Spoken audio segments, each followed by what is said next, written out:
Buenas noches, hermanos. Vamos a continuar con nuestro curso de Biblia.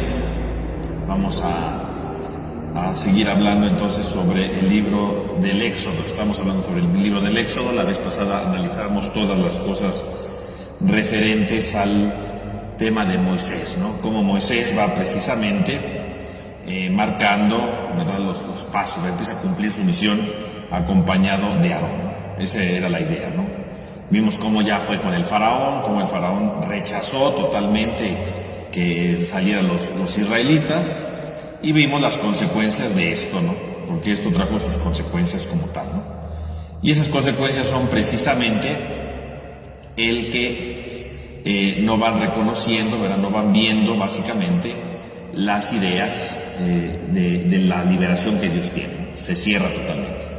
Entonces Faraón, como consecuencia, decíamos, les va a quitar la paja, ¿verdad? Que decíamos nosotros en aquel momento que la paja era muy importante, porque la paja era un elemento necesario, un elemento fundamental para poder llevar a cabo los ladrillos de manera más fácil. Y entonces, como consecuencia de eso, ellos van a empezar entonces precisamente a tener más trabajo, ¿no? Porque les daban la paja, revolvían todos los materiales, y entonces inmediatamente que revolvían todo, bueno, pues ya tenían ahí sus herramientas, todo bien listo. Ahora, como no tenían paja, tenían que ir a buscarla, ¿no? Y eso va a ser precisamente el problema.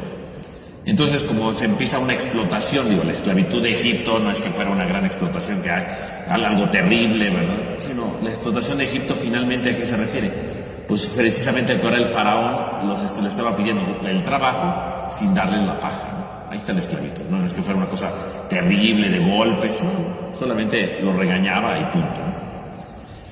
Y entonces viene la crisis de Moisés, ¿no? Ahí nos quedamos. Entonces la crisis de Moisés la vamos a encontrar nosotros en el libro del Éxodo, en el capítulo 5, del versículo 19 hasta que termina, ¿no? Entonces, Éxodo 5, versículo 19 hasta donde termina, ¿no? Entonces dice: los inspectores israelitas se vieron en un gran aprieto cuando les dijeron: no disminuyan su producción diaria de ladrillos, y fueron corriendo al encuentro de Moisés y de Aarón, que les estaba esperando a la salida del palacio del faraón, y les dijeron: que Yahvé los examine y los juzgue. Nos han hecho odiosos al faraón y a sus siervos, y han puesto la espada en sus manos para matarnos. Entonces Moisés se volvió a Yahvé y le dijo: Señor, ¿por qué maltratas a este pueblo? ¿Por qué me has enviado? Desde que fui a Faraón para hablarle en tu nombre, está maltratando a tu pueblo, pero tú no haces nada para liberarlo. Entonces Yahvé le respondió a Moisés: ahora verás lo que voy a hacer con el faraón. Cuando sienta una mano férrea, los dejará partir y los expulsará de su país. Entonces aquí tenemos ya el tema del faraón, ¿no? Ya tenemos aquí eso. Entonces va ahí, ¿verdad? Van ahora a quejarse con Moisés, ¿verdad? Dicen: gracias por lo que hicieron, ahora fíjense los problemas que traen, ¿no? Gracias a lo que ustedes provocaron de irnos allá a ver, ¿verdad?, que según nos iban a liberar, ni nos liberaron, nos castigaron, y mira todos los problemas que tenemos. Entonces van y le reclaman a Moisés, ¿no? Y entonces dice: ustedes hicieron, ¿verdad? Bueno, dice ahí, ¿no? Por su culpa, ¿verdad? Ahora nos desprecian, nos ven mal, ¿no? Dice, ahora tenemos la desgracia, ¿no? Ahora nos ven mal los egipcios. Y entonces Moisés se topa con el fracaso. Este tema del fracaso es muy importante, ¿no? Es un tema fundamental. Porque Dios me manda una misión significa que luego va a salir bien la misión. No necesariamente. Dios me puede llamar a una misión, pero esa misión a veces va a tener obstáculos, ¿eh? El que Dios me llame a algo no significa que me va a ir bien, ¿verdad? Me va a ir de lujo, no voy a tener problemas. No. Cuando Dios llama a un trabajo, ¿verdad?, a una misión, Dios ciertamente nos va dando lo necesario poco a poco. Pero no quiere decir que porque Dios nos dé las cosas, automáticamente nos va a ir bien, que no vamos a tener problemas. Eso es una mentira, ¿no? Al contrario, hasta vienen los problemas. El mismo Jesús lo decía en la última bienaventuranza del Evangelio, ¿no? Dice: bienaventurados cuando los persigan, bienaventurados cuando hablen mal de ustedes, Fíjense cómo Jesús es consciente de esta realidad.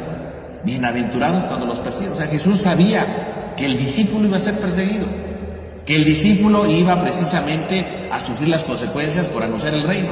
Jesús lo sabía y no engañó a sus discípulos. Desde que empezó todo, les dijo, bienaventurados a los que los persigan. En otras palabras, ya Jesús desde el inicio le está diciendo, ustedes vienen, ¿verdad? Conmigo, ¿verdad? Ustedes están conmigo, bueno, ojo, los van a perseguir, los van a perseguir. Jesús no engaña a nadie. Hay persecución. Si tú vienes conmigo, si tú quieres ser mi discípulo, si tú me vas a seguir, ojo, te van a perseguir. Eso no hay vuelta atrás, te van a perseguir. Jesús no engañaba, ¿no? O sea, el que es llamado por Dios, lo van a perseguir. Y véanlo en todas las vocaciones, ¿no? Y que quizás la más radical sea la de Jeremías, ¿no? Cuando Dios llama a Jeremías, ¿verdad? Jeremías pues ahí va, y siempre le va mal, ¿no? Todo el mundo cuchicheaba contra él, lo arrojaron hasta en un pozo, ¿no? Y mismo Jeremías se queja, ¿no? Maldito el día que nací, ¿no? Maldito el día que le dijeron a mi padre que iba a ser, que había nacido un hijo varón. O sea, Jeremías incluso se lamenta en un momento, ¿verdad? Hay una parte del profeta Jeremías que se llama así, ¿no? Los lamentos de Jeremías, donde precisamente se puede apreciar cómo el profeta Jeremías, ¿verdad?, siente dolor, porque la misión no sale como resultado. O sea, finalmente, el que ha sido llamado por Dios siempre se va a topar con problemas, siempre va a tener dificultades. No crean que, la voy a llevar re bien, no voy a tener ningún problema. No.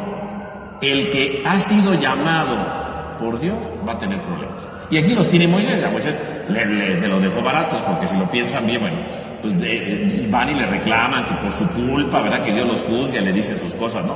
Pero bueno, finalmente, es el problema que tiene, ¿no? Y entonces Moisés entra en una crisis, ¿no? Porque Moisés pensaba que le iba a decir al faraón, déjalo salir. El faraón le iba a decir, claro, ¿verdad?, vienen en nombre de Dios, adelante, sálganse. Obviamente que el faraón no lo iba a dejar tan fácil, ¿no?, el asunto. Y por eso de inmediato, ¿verdad?, los castiga, y ahora el pueblo se enoja precisamente por ese castigo. El pueblo se disgusta por ese castigo, ¿no? El pueblo no está de acuerdo con ese castigo, ¿verdad?, porque ahora les cuesta más trabajo hacer los ladrillos, ¿no? Y entonces van a reclamarle a Moisés. Y entonces Moisés empieza a entrar en una crisis. ¿Por qué las cosas no salen tan fácil, no? ¿Por qué no los liberó luego? Es que ahora precisamente es momento de descubrir justamente que la fe complica las cosas. El tener fe, el dejarse guiar por Dios, mis hermanos, complica las cosas. Es una mentira que, como yo tengo fe, no voy a tener problemas. No es cierto. Si yo precisamente voy siguiendo a Dios, escucho la voz de la palabra de Dios y me dejo guiar por lo que Dios me manda, voy a tener problemas. Si usted se quiere complicar la vida, tenga fe. Porque hay gente que dice, pues yo no sé por qué me va mal si tengo fe en Dios. Bueno, pues eso, porque el que tiene fe le complica las cosas. No crea que, tengo fe y no voy a tener ningún problema en la vida. Al contrario, la fe complica las cosas. No hay un canto por ahí que dice, no, desde que conozco a Dios, ¿verdad?, camino entre espuma y no sé qué tanta cosa. Pero esa canción es una mentira. Al contrario, cuando conozco a Dios y cuando lo sigo, vienen los problemas, ¿no? Viene la persecución, ¿no? Y vemos cómo Moisés entonces se le reclama a Dios, ¿no? Dice, Señor, ¿por qué maltratas a este pueblo? O sea, ¿para qué me mandas a hablar con el faraón si al final de cuentas va a haber maltrato, ¿no? ¿Por qué maltratas a este pueblo, Señor? ¿Por qué? ¿Por qué hay este maltrato? ¿Por qué están sufriendo el pueblo? O sea, ¿para qué me mandaste? Ahora por culpa mía está sufriendo el pueblo. ¿Por qué lo maltratas? ¿Por qué permites eso, no? ¿Para qué me enviaste? ¿No? ¿Para qué me enviaste? Y entonces en ese momento, precisamente, viene la crisis de Moisés. ¿Para qué me mandas? Y esa crisis, pues, tiene que aparecer siempre. Siempre que alguien es llamado por Dios, mis hermanos, siempre que alguien es llamado por Dios, viene la crisis. Siempre va a venir la crisis. Siempre. Porque a veces vamos a decir, ¿para qué me llamó? ¿Por qué las cosas no salieron bien? ¿Por qué están estos problemas? Sí, porque curiosamente cuando yo empiezo a seguir a Dios, vienen los problemas. Ya sea porque alguien me criticó, ya sea porque las cosas no salieron bien, siempre va a haber problemas. O sea, no, eso ni lo dude.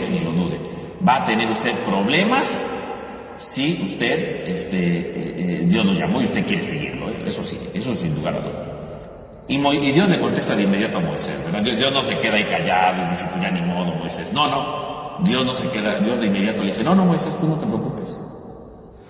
Ahora verás lo que voy a hacer con Faraón.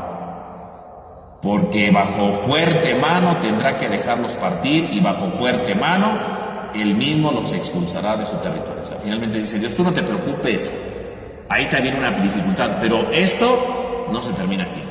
Empieza la batalla del Faraón contra Dios, porque decíamos, ¿no?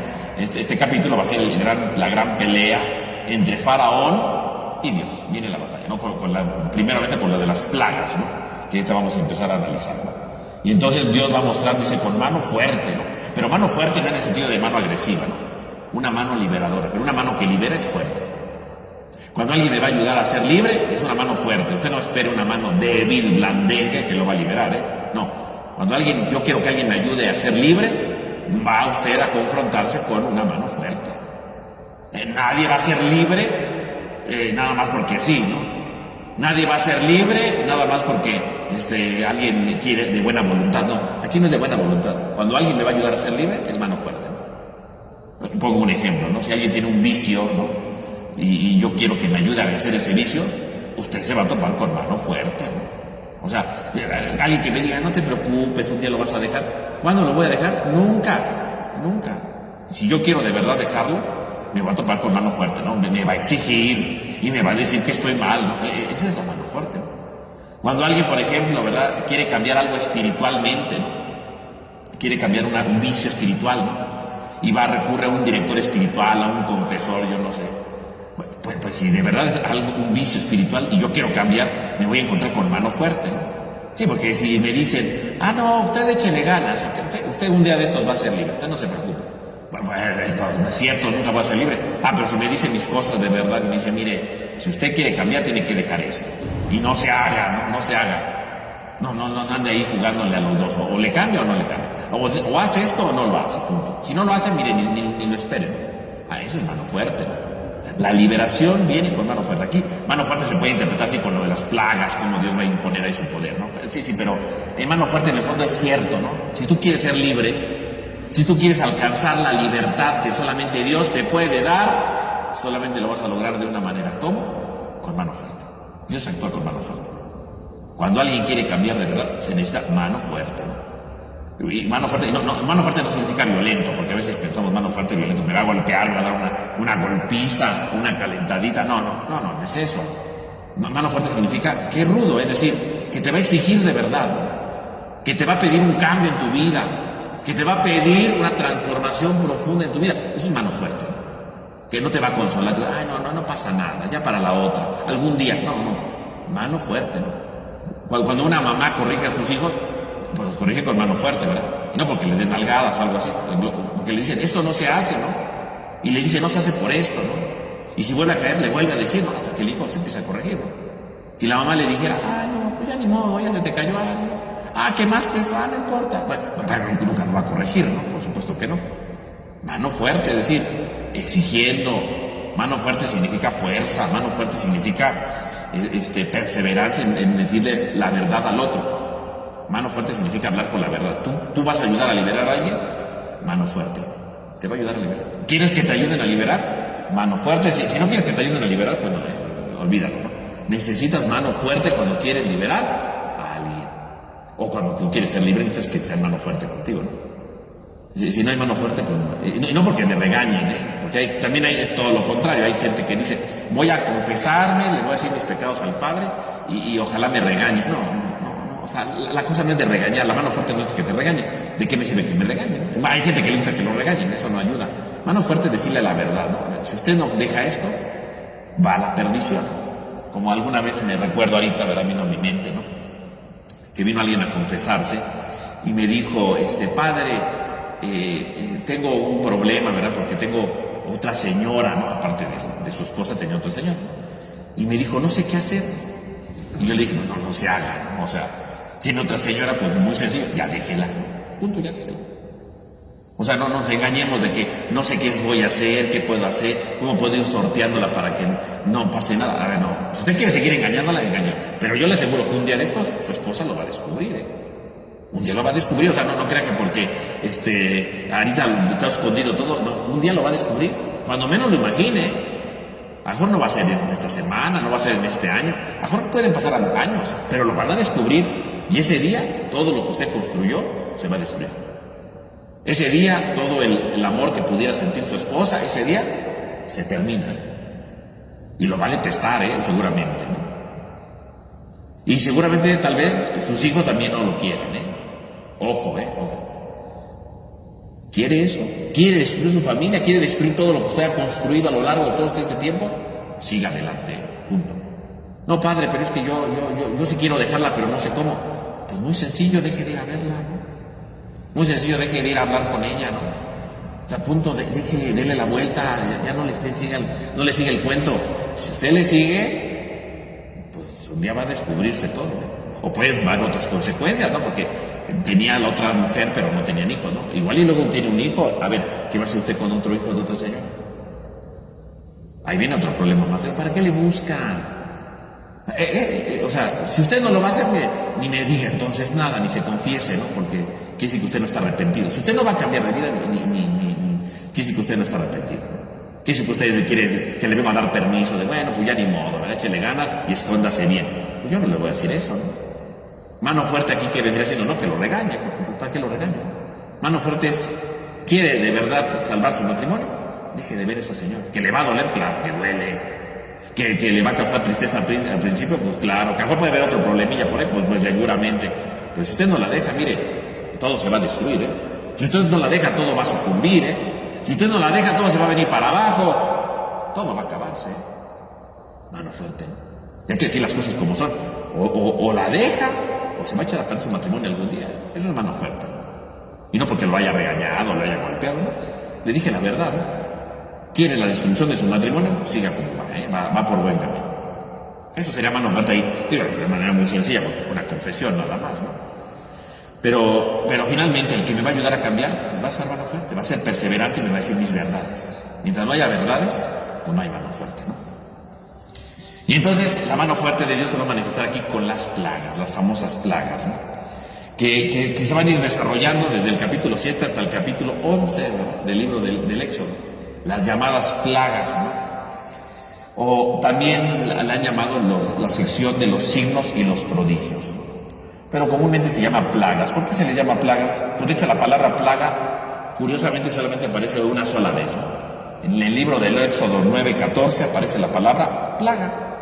Ahí aparece la palabra. Y de ahí se les queda el nombre de plagas, ¿no? Porque se oye como un castigo, ¿no? Porque la idea de una plaga es como un castigo, ¿no? Algo negativo. Y bueno, así se ha quedado el nombre, ¿no? De la plaga, ¿no? Otros autores más modernos hoy día dicen, no le llamemos plaga, más bien llamémosle signos y prodigios, porque en realidad así también, ¿verdad? La palabra signo y prodigio aparece en Éxodo 7:3, ¿no? Los signos y los prodigios. Ahí se aclara eso de los signos y los prodigios, bueno. Pero bueno, podemos dejarlo en plaga, ¿no? Que aparece ahí, y tiene sus sinónimos luego más adelante en el 12:13 y en el 11:1 aparecen unas ideas como de plaga, ¿no? Ahora, la palabra plaga, curiosamente, aquí, plaga de inmediato nos imaginamos una desgracia, ¿no? O nos imaginamos ahí una serie de cosas raras, ¿no? Que invaden o destruyen, ¿no? Pero la palabra plaga, ¿de dónde viene? La palabra plaga viene del hebreo, del verbo golpear. Del verbo golpear, o sea que las plagas que vendrán siendo, las plagas vendrán siendo golpes, los golpes de Dios. Se podría traducir así, ¿no? Los golpes de Dios, ¿no? Los flagelos de Dios, los azotes de Dios, los azotes que Dios va dando a Egipto, ¿no? Se podría dar como esa idea. ¿Qué son las plagas de Egipto en el fondo? Los golpes de Dios, los golpes que Dios va dando a Egipto porque no dejan salir al pueblo, ¿no? Ahora, los golpes, repito, no porque es un castigo, ahorita vamos a explicar bien que las plagas no son ningún tipo de castigo. Las plagas van mucho más allá de un castigo, ¿no? Las plagas tienen algo mucho más profundo, mucho más hondo, ¿no? Porque en el fondo los golpes que se reciben, pues no son por esa razón, ¿no? Porque Dios quiera castigar, más bien los golpes se dan porque cuando uno vive esclavizado se va dando de golpes, ¿no? En la esclavitud que sea, ¿no? Digo, si es un vicio, bueno, uno se da de golpes en la vida por todo lo que va destruyendo con los vicios, ¿no? Pero a veces la esclavitud puede ser un odio, ¿no? El odio que tengo contra otra persona. Y ese odio son golpes contra mi vida, ¿no? Una persona que odia va recibiendo una serie de golpes en su vida, ¿no? Porque cada odio le da amargura, cada odio, ¿verdad? Le da rencores, ¿verdad? Y le da corajes, o yo qué sé. son golpes, son golpes. Y no porque Dios me esté golpeando, yo mismo me golpeo, ¿no?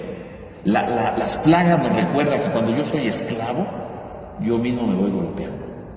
Las plagas me recuerdan que cuando yo soy esclavo, viene una serie de golpes en mi vida que me lastiman, que me hieren y que a pesar de eso sigo de terco, ¿no?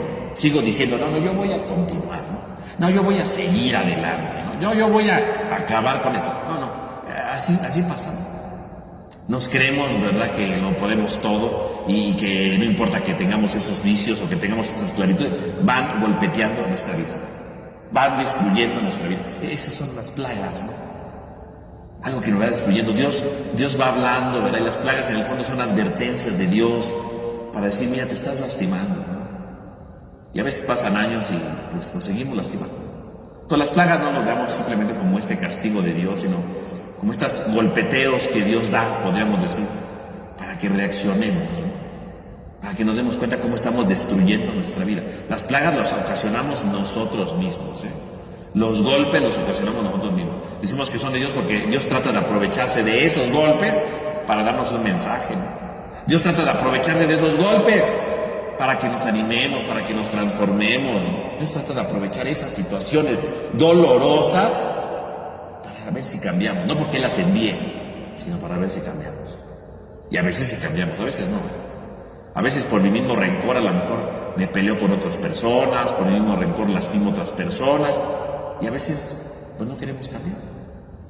A veces seguimos, ¿verdad?, atorados en nuestras envidias, seguimos atorados, ¿verdad?, en nuestros corajes, seguimos atorados en tantas cosas, y a veces lastimamos a otros, nos lastimamos, ¿no? A veces nuestra salud hasta incluso va mermándose por todos los corajes que hacemos. Y las plagas son eso, ¿no? Nos van destruyendo, nos van carcomiendo. Entonces, podemos hablar entonces de plagas en sentido, ¿verdad?, literal, en el fondo de la palabra, como un golpe, ¿no? El golpe de Dios, pero el golpe porque nos vamos lastimando. Pero también podemos traducirlo, ¿verdad? Bueno, no traducirlo, ¿vale? Podemos llamar a estos acontecimientos, además de las plagas, que se llaman los signos y los prodigios, ¿no? Porque así le llama ya desde el principio del capítulo 7, ¿no? Porque lo dice ahí Dios a Moisés, ¿no? Mira, yo hago un Dios para el faraón y tu hermano Aarón, que será tu profeta. Tú le dirás cuanto yo te mande, y Aarón tu hermano se lo dirá al faraón para que deje salir a los israelitas de su país. Yo endureceré el corazón de Faraón, ¿no? Lo que decíamos la vez pasada, ¿no? Y multiplicaré mis signos y prodigios en el país de Egipto. Ahí está, no. Éxodo 7:3. Multiplicaré los signos y los prodigios. Entonces, ¿qué son las plagas? Pues las plagas también son signos y prodigios. Ahora, ¿qué quiere decir la palabra signo? Porque esto es muy importante, ¿no? ¿Cómo entendemos la palabra signo? Un signo es una señal, ¿no?, que me invita a ir más allá, que me invita a descubrir algo más profundo. Veámoslo desde el punto de vista normal, ¿no?, coloquial de este mundo, ¿no? Un signo puede ser, por ejemplo, una señal de alto. Una señal, ese es un signo, ¿no? Alto, ¿no? Bueno, si yo no conozco ese signo, me sigo derecho y no me paro, un accidente, ¿no? Pero si yo conozco ese signo, digo, caray, aquí hay un signo de alto, ¿no? O hay una calavera ahí, ¿no? Peligro, no se acerque, no se lo tome. Entonces yo voy a profundizar y decir, a ver, esta calavera no nada más la pusieron aquí, pues nada más para recordar la muerte, ¿no? Esta calavera la pusieron aquí porque significa que hay un peligro de fondo, hay algo que atenta contra mi vida. Entonces yo voy profundizando y digo, mejor no me lo tomo, ¿no? O mejor no me acerco aquí porque aquí hay un signo de peligro, ¿no? O aquí hay un signo de alto, aquí me detengo porque aquí sí que puede haber algo difícil del otro lado, ¿no? Más adelante, ¿no? O sea, los signos son algo que yo veo, lo entiendo, ¿verdad? Lo voy tratando de analizar, entiendo el signo y entonces realizo lo que ese signo me va pidiendo, ¿verdad? Lo voy profundizando. En el caso de Dios, cuando Dios da signos, significa que yo tengo que profundizar en esos signos para entenderlos, ¿no? Y sobre todo para descubrir la presencia de Dios. Los signos sirven solamente para algo, para descubrir la presencia de Dios. Para eso sirven los signos. O sea que todas las plagas, ¿verdad?, de Egipto, en el fondo son signos, porque tendríamos que descubrir la presencia de Dios en ellos. No un castigo, sino la presencia de Dios. Entonces vamos a ver de manera muy general, no quiero tardarme tanto viendo todo esto, pero cada una de las plagas, de estas llamadas plagas, en el fondo, si yo las analizo a profundidad, vamos a ver cómo cada plaga me da un signo de Dios. Descubro algo que Dios está diciendo bueno para mi vida. No nos quedemos solamente, las aguas que se convirtieron en sangre. Ay, ¿verdad? Las moscas que llegaron. No se quede con eso. Ay, Dios castigó al faraón con las moscas o con las ranas, ¿no? No. Ahí hay un signo de Dios, porque la manera como los va describiendo el autor va dando a entender una enseñanza fundamental. Y cada una de estas llamadas plagas traen un signo de Dios. Ahí está la presencia de Dios, que no castiga, sino que me da una enseñanza sobre mi vida y de cómo vencer mis esclavitudes. Eso tendría que ser, Claro, yo sé que luego la película de los 10 mandamientos, ¿verdad? Uno los ve ahí todo, ¿no? El agua que se convierte en sangre, ¿verdad? Y unos efectos especiales que ahí en su momento fueron extraordinarios. Pero eso le quita el valor a la Biblia, ¿no? Porque nada más me quedo con el efecto especial y no es eso.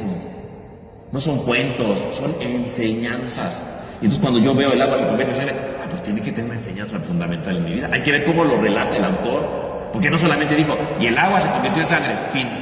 No, hay todo un relato de fondo, cómo se transformó, qué consecuencias hubo. Cuando aparecen las ranas hay otros elementos, porque la manera como nos lo van relatando es, no te quedes solamente viendo lo negativo del signo, ¿no? La desgracia que trae el signo, sino ve descubriendo la enseñanza que trae. Bueno, cuando muere el primogénito, que es lo último, uno dirá, ay, qué malo es Dios, cómo castigó al faraón matando a su hijo qué culpa tenía. No, hay una enseñanza de fondo, mucho más profunda que eso, ¿no? El autor quiere realizar esa enseñanza profunda que hay detrás, ¿no? Pero tenemos que descubrir la enseñanza, ¿no? Son signos, porque cada una de estas plagas nos invita a reconocer un rostro de Dios y un mensaje sobre todo de Dios para ser libres. Y eso tendría que ser, ¿no? Entonces son signos y prodigios. ¿Y qué son prodigios? Cuando hablamos de prodigios, pues los prodigios son cosas sorprendentes, ¿verdad? Algo que no es normal, pero no en el sentido de sobrenatural, ¿no? Ay, se rompieron las leyes de la naturaleza. No.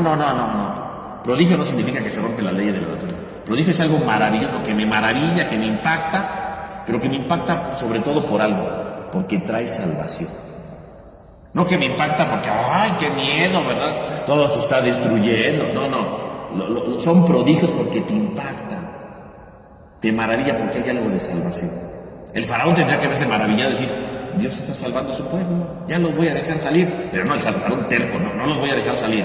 No los voy a dejar salir, ¿no? Y terco, ¿verdad? Y no quería dejarlos salir.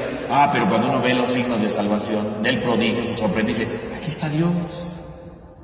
Pero bueno, lo del faraón no nada más fue el faraón, también nosotros a veces, Dios nos va dando tantos signos y a veces nosotros no los vemos. A veces nosotros no los descubrimos. Pero ahí está, Dios siempre va dando eso. Ahora bien, hablando de las plagas, ya entendimos ahí en general lo que es una plaga, ¿no? Entonces la plaga, ¿verdad? La palabra plaga que aparece pocas veces, ¿verdad? Que representa el golpe, ¿no? Las advertencias de Dios, ¿no? Pero que son signos, ¿verdad? Para descubrir la presencia de Dios ahí. Que son prodigios para maravillarnos y descubrir la grandeza de Dios, su salvación. O sea, que si usted lee las plagas, vea las advertencias, vea la misericordia y vea, sobre todo, ¿verdad?, la salvación que Dios trae. A eso tendría que ser usted. Después de leer las plagas tendríamos que ver eso, ¿no? Y no quedarnos con la imagen de, ay, Dios que castigó a Egipto. Nunca, jamás. Tendremos que dejarnos sorprender por Dios y tendremos que tener elementos para la vida espiritual, ¿no? Me recuerdo que hace tiempo, ¿verdad?, di ¿verdad?, un curso de estas plagas justamente, ¿no? Hablándole a unas religiosas y les decía, estas plagas nos ayudan para la vida religiosa. Y les iba diciendo, las íbamos analizando obviamente, ¿no? Y les iba diciendo, miren cómo esta plaga nos pone en atención para no caer en esto, en atención para vivir auténticamente, en atención para vivir fidelidad. Esa ocasión, ¿verdad? Y me alboroté ahí y empecé a explicar todo eso, ¿no? Pero ciertamente aquí no vamos a decirlo de la vida religiosa, pero lo podemos ver, ¿verdad? En nuestra vida cotidiana de manera sencilla lo vamos a ir analizando para que vean cómo las plagas no son castigos, son advertencias de Dios para salvarnos. Y que esas advertencias suceden siempre en la vida, no porque haya ranas, sino porque vamos a ver cómo Dios nos va hablando. Ahora, estos relatos, si ustedes se dan cuenta de las plagas, son 10 plagas, nos hablan de las 10 plagas. Hoy día los estudiosos discuten, bueno, cómo se escribieron estos relatos, porque unos relatos son muy grandes, otros son más cortitos, son complejos. Quiere decir que estos relatos originalmente eran pura tradición oral y que efectivamente había varias versiones, porque luego hay cosas que se repiten o hay esquemas que no son iguales, ¿no?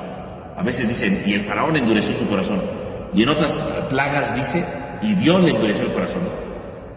Quiere decir que por lo menos aquí hay dos tradiciones de plagas, ¿no? Acuérdense que habíamos dicho desde la primera clase que tenemos aquí, ¿no? Que vimos aquí, aquí estábamos dando de la Biblia, decíamos que el Pentateuco pues no lo escribió una persona, ¿no? El Pentateuco por lo menos tiene 4 autores, ¿no? Decíamos, ¿no? En aquel tiempo lo decíamos, ¿no? El autor que le llamamos yavista, el eloísta, el deuteronomista y el sacerdote. O sea que el libro del Pentateuco y por lo tanto el libro del Éxodo, por lo menos tiene tres autores, ¿no? Por lo tanto quiere decir que nosotros tenemos 2, dicen los escritores, ¿verdad? Los estudiosos dicen, por lo menos tenemos 2 tradiciones de plagas aquí. Que el último autor las juntó y quedaron 10, ¿no? Y tiene un significado del 10, ahí te vamos a explicar. Pero dice, pero originalmente pareciera que el más antiguo, que es la tradición yavista, la que se le llama la tradición yavista, eran 7 plagas, ¿verdad? Porque ya leyendo todos los capítulos, rescatan y dicen, seguramente eran 7 plagas. Y luego había otra tradición que tenía por lo menos 5 o 3 plagas. Y luego se añadieron y se revolvieron todas ahí. Y quedaron las 10. ¿Por qué quedaron 10? Porque el autor final juntó todas estas leyendas y dejó 10 plagas. Porque ¿qué representa el número 10? El número 10, ¿verdad? Si lo piensan bien, ¿de dónde viene? Pues viene de ir sumando, ¿verdad? Los primeros números. Por lo tanto, el 10 quiere decir todas las combinaciones posibles. O sea que las 10 plagas son todos los mensajes posibles que Dios nos da a nosotros. Porque decimos que las plagas no son castigos, no son maldiciones, no son nada de eso. ¿Qué son las plagas? Las plagas son los avisos que Dios nos va dando para ser libres. Son 10 plagas porque representan todos los avisos posibles que Dios nos va dando a lo largo de nuestra vida para ser libres. Dios siempre nos va a dar aviso. Dios siempre nos va a comunicar. El problema es que nosotros somos duros de corazón como el faraón y no vemos los avisos que Dios nos da. No vemos los avisos que el Señor nos va a entregar, ¿no? Entonces, bueno, esto lo digo de manera general para que usted, si a alguien le interesa, ¿verdad? Bueno, son 2 tradiciones, por lo menos son 2 tradiciones, y el autor final dejó los 10, ¿no? Y el 10 pues tiene este sentido, ¿no? Ahora, ¿cuáles son estas 10 plagas, no? Entonces, nosotros podríamos dividir, ¿verdad? Vamos aquí a ponerlo. Podríamos dividir las 10 plagas, ¿verdad? Poniéndolas en el siguiente orden, ¿no? Entonces, fíjense bien.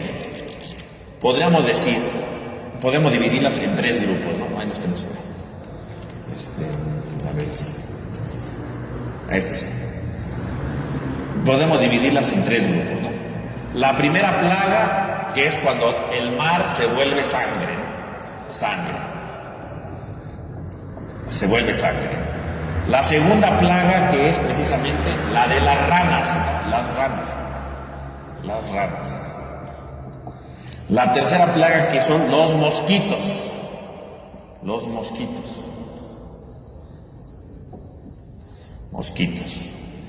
Luego la cuarta plaga que son las moscas o los tábanos, ¿no? Moscas o tábanos, porque los tábanos son moscas más grandotas. La quinta plaga que es la peste, ¿no? Es una peste que aparece ahí, ¿no? La peste. La sexta plaga, que son las úlceras.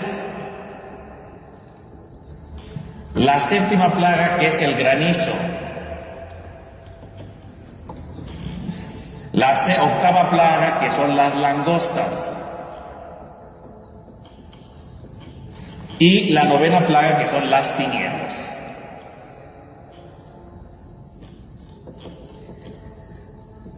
Y bueno, la última, que son la muerte de los primogénitos. Pero bueno, de esa ahorita vamos a explicar algo. Ahora, fíjense bien. Estas plagas, curiosamente, la manera, ¿verdad? Decíamos que son complejas porque son leyendas. Las fueron acomodando de tal manera que tengan un significado. No nada más están así al aire, ¿no? Las plagas tienen cierto orden en la manera como están redactadas, ¿no? Y como están escritas, ¿no? Entonces, para entender, cada plaga tiene un mensaje, vamos a analizarlo luego en la otra clase, pero aparte de eso, podemos ver, entonces, en estas plagas, vamos a ver, entonces, unas cosas muy importantes. En primer lugar, la estructura. ¿Por qué las puse así, no? En 3 grupos. El primer grupo, ¿verdad?, empieza con la primera plaga, el segundo grupo empieza con la cuarta plaga y el tercer grupo empieza con la séptima plaga. Porque justamente, yo les invito a que lo lean, ¿verdad? Si hoy no tiene usted mucho sueño, lea usted las plagas, lea todo el capítulo 7 hasta el capítulo 11 y va a ver usted cómo las plagas tienen cierto parecido. La primera, la cuarta y la séptima comienzan de cierta manera. Comienzan diciendo, ¿verdad?, cómo Dios le da una orden a Moisés, le dice Dios, vete por la mañana. Estas 3 de aquí, siempre le dice que se vaya por la mañana, las 3 primeras. Primera, cuarta y séptima siempre le dice, vete por la mañana. Siempre comienzan diciendo eso. Y le vas a decir al faraón que deje salir al pueblo. Así dice. Las 3 estas de aquí empiezan igual. Las segundas, que sería la segunda, la quinta y la octava, comienzan distinto. Yahvé le dijo al faraón, pero ya no le dice que es en la mañana. Las de aquí son en la mañana, las de aquí no son en la mañana. Le quitan la palabra mañana. Y las terceras, las últimas, que sería la tercera, la sexta y la novena, curiosamente la orden es sencillita. Yahvé le dijo a Moisés y a Aarón, hagan un signo. Punto. No dice más cosas. Curiosamente tiene la misma estructura estas y estas. O sea que están acomodadas de tal manera. Ahora bien, no solamente eso. Si ustedes se dan cuenta, cada grupito son diferentes, ¿no? Las primeras plagas que vemos nosotros aquí, la serie 1 de las plagas, la 1, la 2 y la 3, son plagas muy sencillas, ¿no?, en realidad, que incluso los magos de Egipto las repiten. La sangre, ¿verdad?, también dice que los magos de Egipto convierten el agua en sangre. Las ranas también dice que los magos aparecen, ¿verdad?, y las ranas y los mosquitos, ¿no?, ahí aparecen. Son cosas muy sencillas. En cambio, la serie segunda, la cuarta, la quinta y la sexta plaga, son distintas. Porque aquí ya no son solamente los animales, aquí empieza a sobresalirse. Primero las moscas, ¿no?, que es parecida a los mosquitos. Pero luego viene la peste y las úlceras. Esas ya no son cosas tan fáciles de dominar. Esas ya no son cosas que puedan dominarse. Empiezan a subir de intensidad, si ustedes se dan cuenta. No es lo mismo tener ranas a tener úlceras. No es lo mismo, ¿no? Mejor una rana que una úlcera, ¿no? Porque ya la úlcera ya me está lastimando a mí, ¿no? Ya no tengo control sobre esa. Las ranas, pues sí, a lo mejor me molestan porque están ahí por todos lados, ¿no? Es una plaga. Pero yo puedo más o menos matarlas, yo las puedo quitar, ¿no? Porque son externas a mí. En cambio, ya cuando llega la peste y las úlceras, eso ya no lo puedo dominar. Yo ya no me puedo quitar las úlceras, ni la peste, ¿no? Porque esa peste va a matar al ganado, ¿no? Eso ya no lo puedo dominar. Las otras se podían dominar. Fíjese cómo en la segunda parte de las plagas va creciendo de tal manera que ya no las pueden dominar en sí mismas. Y bueno, incluso los magos, vamos a ver cómo van y se quejan, ¿verdad? Dice que están siendo atacados por las úlceras y no pueden hacer nada. O sea, nos rebasan. Pero ya las últimas plagas, ya ni siquiera es algo que me atañe, ¿no?, sino se habla de plagas que van de los, de los elementos de la naturaleza, ¿no? Un granizo de fuego, unas langostas. Bueno, las langostas son, sí son animales, pero las langostas es una cosa horrible. Nosotros a lo mejor hoy día ya no tenemos estos problemas tanto como en la antigüedad, pero las langostas era lo peor que podía pasar. Las langostas llegaban, ¿verdad?, una nube negra que llegaba de langostas y destruía todo. No había dominio sobre ellas ya. Llegaban las langostas y se acababan todo, se comían todo, acababan con todo. Las langostas es una cosa fuertísima que nadie puede dominar. O sea, no se comparan las moscas o los mosquitos a las langostas, ¿eh? Porque los mosquitos son latosos, ¿no? Me pican y me rasco. Pero las langostas no me lastiman a mí, pero lastiman todo el alrededor, ¿no? Destruye la vegetación, destruye las cosechas, destruye muchas cosas, ¿no? Las langostas son destructivas por sí mismas. Me rebasa ya, ¿no?, la naturaleza que está en contra de mí, ¿no? Granizo, langosta, bueno, y las tinieblas habla de una oscuridad total, ¿no?, de una oscuridad terrible que ya no se veía nada, ¿no? Y la oscuridad no la puedo dominar, ¿no? Pues sí, no puedo prender una vela, ¿no?, y medio la domino, pero la oscuridad es total, no puedo, ¿no? Fíjense cómo las plagas van creciendo cada vez más, se hacen cada vez más fuertes, ¿no? Primero el agua que se convierte en sangre, bueno, ahí está. Bueno, eso se domina, ¿no? La rana, los mosquitos, bueno, más o menos los domino, las moscas o los tábanos, ¿no? Más o menos los domino. Cuando llega la peste y las úlceras son cosas que me dañan, que me lastiman, y ya no puedo dominarlas más, ¿no? Y bueno, cuando viene el granizo, pues es algo que me rebasa, porque ¿cómo domino yo el granizo? Yo no lo puedo dominar. Y bueno, granizo de fuego, menos. ¿Cómo lo domino? ¿Cómo lo paro? No puedo pararlo eso. Las langostas, ¿cómo paro una horda de langostas? Eso no puedo. Sí, los mosquitos más o menos, ¿verdad? Los puedo ahí poner algo, el humo se van. Las langostas no puedo contra ellas, ¿eh? Las langostas no se van hasta que destruyen todo. Y bueno, la tiniebla, ¿quién puede destruir las tinieblas? Nadie. Es algo ya, son fuerzas sobrenaturales, bueno, no sobrenaturales, ¿verdad? Son fuerzas que van más allá de las capacidades humanas, ¿no? El hombre no puede detener ya esto, ¿no? Las otras, bueno, la sangre, las ranas, los mosquitos, las moscas, medio podemos detenerlo. La peste y las úlceras, pues es algo que nos rebasa, pero bueno, con medicina se pueden curar las úlceras, ¿no? Con medicina se puede calmar la peste, ¿verdad? Más o menos, no fácil, ¿no? Pero se puede. Pero ¿quién puede dominar el granizo? Nadie. No hay medicinas para el granizo. Además, si era con fuego menos, ¿no? ¿Quién puede dominar las langostas? Nadie puede dominar las langostas. Una plaga de langostas es terrible, ¿no? Gracias a Dios, ahorita no vivimos esas cosas, pero en la antigüedad era lo peor que le podía pasar a un pueblo, era tener langostas, se les destruía todo, se acababa todo. Las langostas, ¿no? Destruían todo. No hay manera de dominarlas, ¿no? Hoy día, bueno, sí las podemos dominar porque existen pues pesticidas y todas esas cosas, y precisamente por eso ya no hay ese tipo de pestes con esa gran magnitud, aunque todo existe, pero no con esa magnitud. Y bueno, las tinieblas, que todo esté oscuro y no veamos nada, porque la idea es que no podían ver nada. Pues ¿quién puede detener eso? Nadie lo puede detener. Vean cómo las plagas van creciendo. Primero son externas, luego parte del cuerpo y luego externas totalmente, pero incapaces de detenerlas, ya nadie las puede detener. O sea, las plagas van creciendo cada vez más, ¿no? Las plagas van creciendo con mayor intensidad, con mayor fuerza, no se pueden detener. O sea, quiere decir que cuando Dios va advirtiéndonos, cuando Dios nos va dando mensajes en la vida, cada vez son más fuertes. Y curiosamente el faraón, nada, no cambió. Y la última plaga, pues es la la muerte de los primogénitos, que evidentemente, pues es así, tienen, ¿verdad?, que enfrentarla, ¿no? Ahora, la muerte del primogénito, no la puse aquí porque la muerte del primogénito ya no es como estas, ¿no? La muerte del primogénito es distinta. De hecho, el relato de la muerte del primogénito no es como estas, ¿no? Que viene la plaga, le piden a Moisés y se termina. La muerte del primogénito no, porque la muerte del primogénito no termina. Se mueren y ya no pueden. Las moscas dejan de estar, los mosquitos dejan de estar, la tiniebla se quita. Pero si se murió tu primogénito, no resucita. Esa no tiene solución.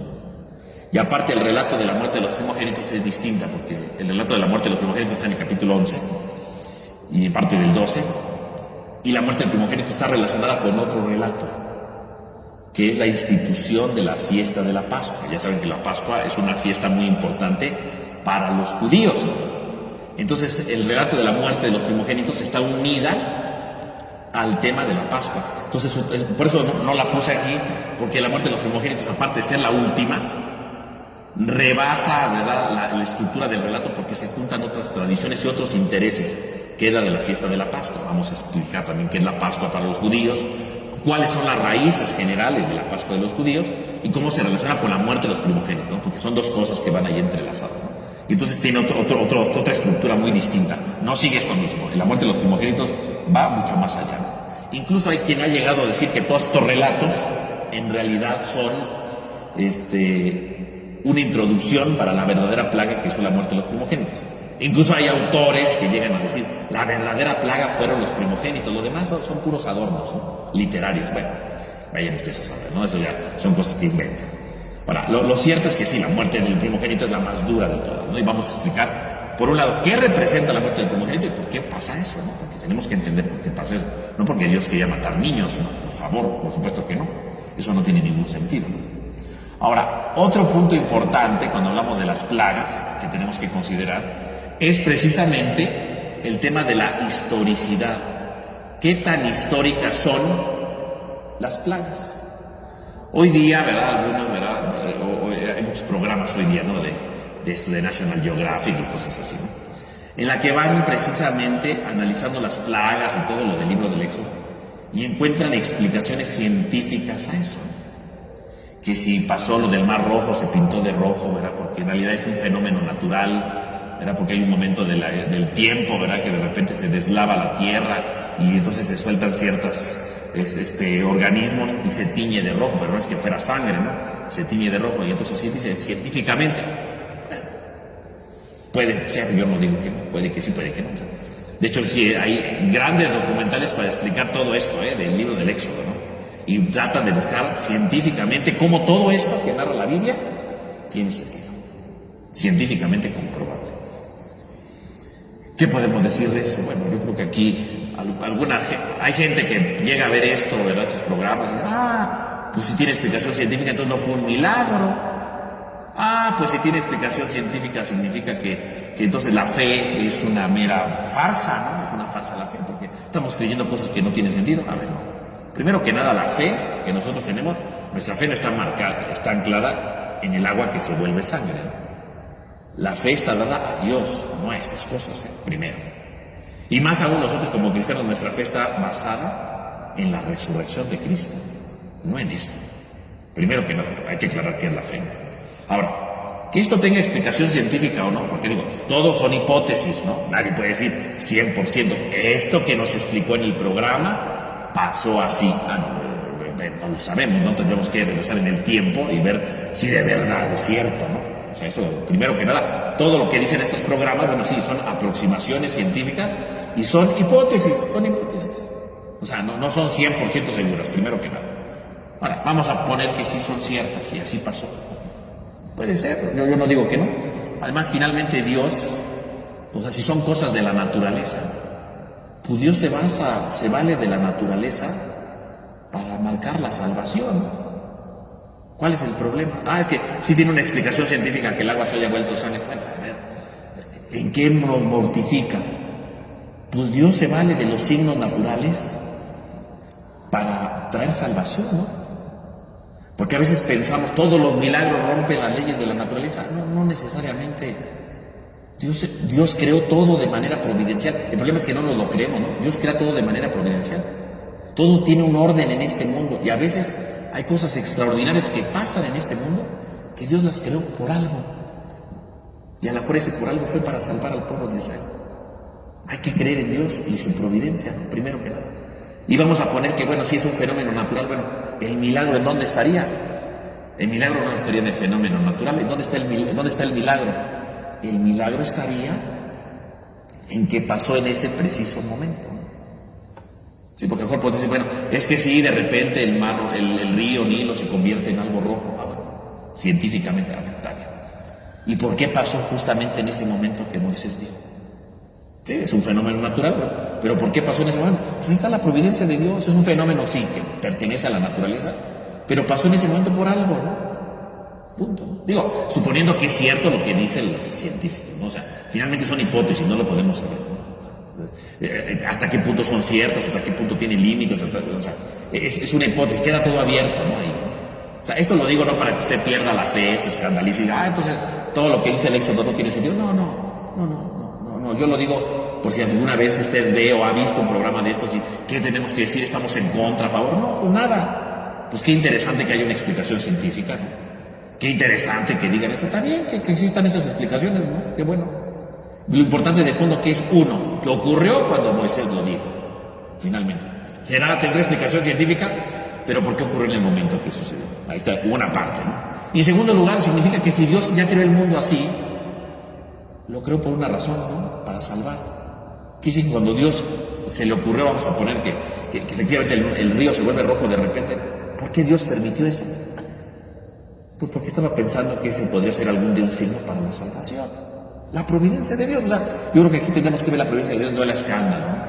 Ahora, por otro lado, aquí lo más importante, el libro del Éxodo, cuando uno estudia el libro del Éxodo, no nos importa efectivamente lo científico. O sea, cuando el autor escribió las plagas, por el amor de Dios, no la escribió para que en el futuro no del siglo XXI o siglo XX, ¿no?, que empezaron estos documentales, descubrían la cientificidad de su punto. Lo escribió para dar un mensaje. Cuando nosotros leemos el libro del Éxodo, no es para ver qué conceptos científicos hay detrás de eso, no. Y si estamos haciendo este curso, no es para explicar las cosas científicas del libro del Éxodo. Si estamos dando este curso es para descubrir cómo este mensaje nos llega a nosotros. Y si tiene una explicación científica, pues qué bueno. Y si está equivocada, también. Y si está bien, ok, no nos importa. Nosotros estamos dando este curso de Biblia no para ver las cosas científicas. Estamos dando el curso de Biblia para algo muy importante, para ver qué es lo que la palabra de Dios me dice. Y si es científico, si tiene explicación, si no, déjenla de lado. Qué interesante, qué bonito, ahí déjenlo. ¿Para qué se escribió de esta manera y qué mensaje me trae a mí? Lo importante de la Biblia es lo teológico, lo que a mí me da salvación. Y eso es lo importante, ¿no? Entonces, sí, es que en este documental explicaron las plagas y todo. Qué bueno, ¿no? Es llamativo, la cultura se incrementa. Pero eso no nos ayuda para la vida, ¿no? Pero si yo voy analizando los símbolos y cómo lo fueron escribiendo, eso sí sirve, porque entonces me va a dar un significado en mi vida, un significado para mi vida. Y es justamente lo que he estado explicando desde ahorita, ¿no? Cómo las plagas van siendo las llamadas de Dios, cómo las plagas van interviniendo en la historia del hombre, cómo las plagas van transformando la historia del hombre para que el hombre sea nuevo, para que el hombre sea libre. Eso es lo importante. Y vamos aquí a analizar las plagas efectivamente desde el punto de vista teológico, espiritual, para que nos ayuden a entender nuestra vida, descubrir a Dios en esos signos, cómo Dios nos salva, cómo Dios nos rescata, cómo Dios nos anima. Para eso estamos aquí. Entonces los científicos déjenlo de lado. O sea, nuestra fe no está basada en eso, ¿no? Y todo eso son hipótesis. Y si son ciertas, pues es la providencia de Dios. Pero independientemente de la providencia de Dios, esos signos, esas señales están para una sola razón. ¿Para qué? Para salvarnos. Y tiene que tener un elemento teológico, ¿no? Finalmente, ¿no? Y eso es lo que estamos aquí estudiando desde el principio, ¿no? O sea, esto lo explico solamente para que usted no se escandalice si llega a ver alguna cosa de esto o ha visto. Y lo importante es el mensaje que trae la Biblia, lo importante es el mensaje espiritual del Éxodo.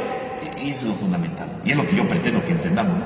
Que me ayude en mi vida, ¿no? Los científicos, pues es un dato interesante, pero ahí déjelo. Deje que el Éxodo le hable a su vida espiritual, como lo hemos hecho hasta ahora, ¿no? Como lo hemos hecho hasta ahora.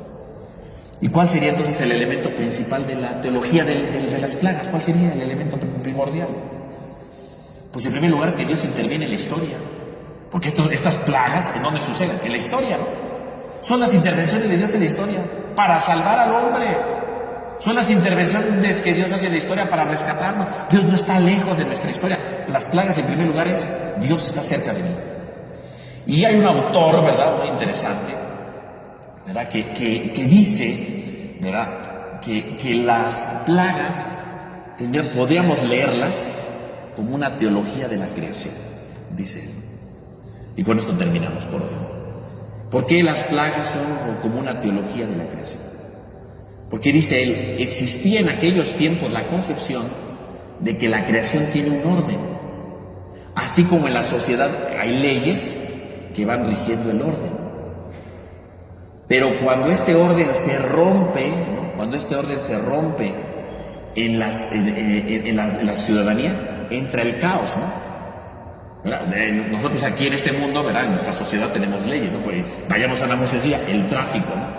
Si el semáforo está en rojo, pues me paro, ¿no?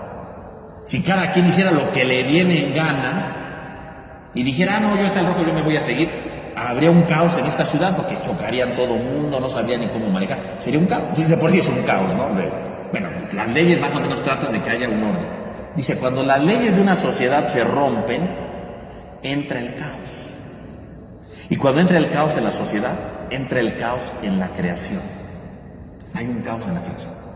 Eso es lo que dice este autor, ¿no? Entonces dice, como entra este caos, entonces, ¿qué son las plagas? Las plagas son una anticreación. Porque las plagas no construyen nada, no crean nada, ¿no? Las plagas destruyen, ¿no? El agua que se convierte en sangre, bueno, eso es una destrucción terrible, ¿no? Todo lleno de ranas es una cosa horrible. Bueno, las tinieblas, las langostas, es una anticreación. Porque el faraón, precisamente por su dureza de corazón, Al querer esclavizar a los israelitas y no dejarlos libres, al esclavizar a los israelitas, él, en lugar de crear un mundo mejor, él de construir algo nuevo, está destruyendo las cosas. Por lo tanto, las plagas, que son una destrucción, son una anticreación. Y entonces, desde este punto de vista, las plagas no tendremos que verlas como un castigo de Dios, sino las consecuencias del hombre que busca la esclavitud. El hombre que no quiere ser libre, el hombre que se aferra a la esclavitud, en lugar de ser creador, en lugar de ser constructor, en lugar de ser transformador, se convierte en destructor. Entonces las plagas son lo contrario de la creación. Dios quiere que seamos libres porque el hombre libre construye. El hombre libre crea, transforma. En cambio, el hombre que no es libre, que es esclavo, destruye. Las plagas, por lo tanto, sí, solo decimos, son los avisos que Dios da en la historia, claro. Pero en el fondo esos avisos que están diciendo, estás destruyendo tu vida. No la destruyas, no la acabes. Las plagas son lo contrario de la creación, ¿no? Porque destruye. La persona que se hace esclavo a lo que sea, se convierte, poco a poco va viendo signos de cómo se va destruyendo todo. Y esos signos de destrucción tendrían que ayudarme a recapacitar y decir, a ver, voy a cambiar de vida, voy a ser mejor. Pero a veces somos como el faraón, duros de corazón y no cambiamos, ¿no? Como el caso que decíamos de este señor, ¿no? Que tenía otra esposa, bueno, otra mujer, ¿no? Y engañaba a su esposa, ¿no? Pues un signo, ¿verdad? Una plaga, ¿cuál sería? Cuando yo le dije, deje esa mujer, ¿no? Y vamos a poner que diga, no la voy a dejar. Al rato empiezan los problemas, ¿no? De inseguridades, de pleitos con su esposa. ¿Por qué? Porque por estar con la otra, pues no atiende bien a su esposa o a su familia, ¿no? ¿A dónde andabas? ¿A dónde fuiste? ¿Por qué no estás? Empiezan los problemas en la casa, ¿no? Y esos problemas destruyen a la familia. Es anticreación. El papá, el esposo tendría que estar para construir su familia, para crearla. Pero si se están peleando porque él tiene otra señora, claro, la esposa no sabía, ¿no? Pero empiezan los problemas, ¿no? Se está destruyendo la familia. Fíjate cómo es una anticreación. Cómo la esclavitud de tener otra mujer está destruyendo su familia, ¿no?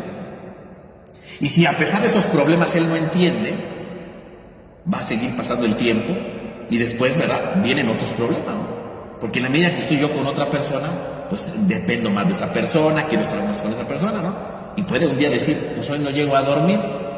Pues eso es una cosa terrible, porque el día que no llegue a dormir, la esposa se va a enojar muchísimo y va a haber problemas mucho más graves. Y se empieza a destruir más la familia. ¿Y qué pasa? Lo que habíamos dicho. ¿Y qué pasa si con la otra señora tiene un hijo? Híjole, ¿cómo se va a dividir ahora la cosa, no? ¿Cómo van a dividirse los gastos? Y el problema de la familia sigue creciendo. Hasta que llega un día que la esposa se dé cuenta que tiene otra señora y lo deje y se rompa y se destruya totalmente la familia. Vean cómo las plagas son destructivas. Pero son destructivas no porque Dios castigue o le quiera destruir. Son destructivas porque yo con mi actitud voy destruyendo poco a poco. El hombre que se hace esclavo va destruyendo, ¿no? Y bueno, puse el ejemplo ahorita del señor que tenía otra señora, ¿no? Pero busque usted la esclavitud que quiera, los rencores, la drogadicción, me destruyen poco a poco. El hombre fue creado para construir, ¿no?, para hacer cosas nuevas. Pero cuando el hombre cae en la esclavitud, con el paso del tiempo esa esclavitud lo empieza a destruir y va destruyendo lo que tiene a su alrededor. Y cada vez la destrucción va siendo más fuerte, ¿no? Que comparan un agua convertida en sangre que todo lleno de tinieblas donde uno no ve nada. Las plagas crecen, la destrucción crece. Y si yo no me doy cuenta, me puedo ir destruyendo. Así que entonces las plagas las podemos releer desde este punto de vista como una anticreación. La plaga destruye la creación. ¿Y por qué destruye? Porque el hombre que se hace esclavo, el hombre que quiere vivir en la esclavitud, precisamente busca su destrucción.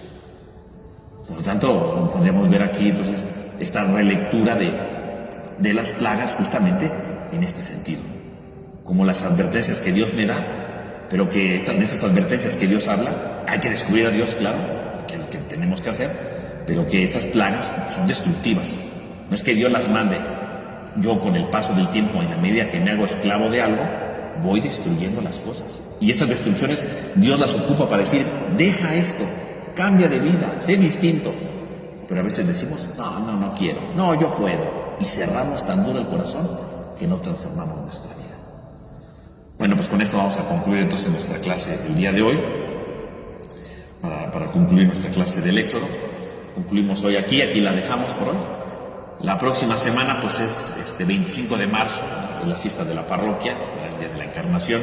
Entonces el próximo viernes pues no va a haber curso de Biblia porque pues es la fiesta, veréis, alarga todo y es más complicado. Entonces no vamos a tener propiamente el curso de Biblia, pero bueno, obviamente con motivo de nuestra fiesta, la próxima semana pues vamos a tener varias actividades, ¿verdad? Tendremos una pequeña reflexión mariana el lunes, después de la misa. Tendremos el canto de los acatistos el próximo martes. Y por supuesto el jueves, un día antes de la fiesta, tendremos las vísperas, ¿no? Para ir preparando la fiesta. Entonces no va a haber curso de Biblia, pero vamos a tener varias actividades que nos van a ayudar a irnos preparando a la fiesta. Entonces yo también desde ahorita los invito a participar de estas actividades, ¿verdad? Pues para prepararnos a nuestra fiesta, para profundizar en el misterio de la Virgen, alabar a la Virgen, ¿no? Por medio del rezo, del acatistos y de las vísperas, ¿no? Y poder participar de manera más intensa pues en estos días de nuestra fiesta patronal, ¿no? Y más adelante, ¿verdad? Semana Santa también tenemos un espacio de reflexión, ¿verdad? Voy a dar unas charlas sobre lo que es la Semana Santa para que previo a los días santos más importantes podamos profundizar, ¿no? Entonces para que tengan la nota, aunque no haya curso en otra semana, de todos modos tenemos otras actividades que nos van complementando y nos van ayudando en la vida espiritual. Entonces, pues terminamos con una oración. En nombre del Padre, del Hijo y del Espíritu Santo. Amén. Te damos gracias, Señor, porque nos permites estar aquí reunidos. Te pedimos por cada uno de nosotros para que nos ayudes, para que nos renueves, para que vayas iluminando siempre nuestra vida.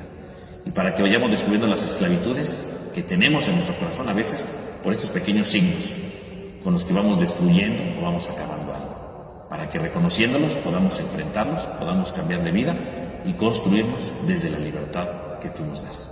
Te lo pedimos a ti que vives y reinas por los siglos de los siglos. Pues que tengan todos una buena noche, que descansen.